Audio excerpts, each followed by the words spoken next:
তরুণ অর্থনীতিবিদদের platform ফিনটক Bangladesh থেকে স্বাগত জানাচ্ছি।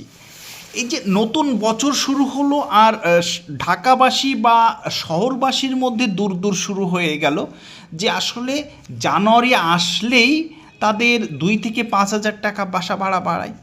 কিন্তু আইন কি বলে যে আসলে এইভাবে এই গলা কাটার সুযোগ আছে ভাড়াটিয়াদের?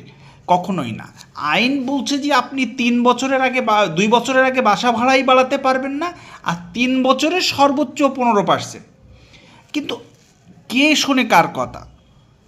এভাবে যে বাসা ভাড়া বাড়ছে কোনো ধরনের নিয়মকানুন ছাড়া সারা বিশ্বব্যাপী এভাবে গলা কাটা নিয়ম কোথাও নাই।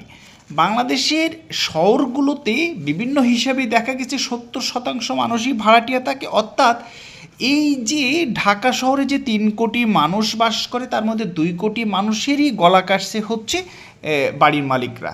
এগুলো এখনই থামানো উচিত।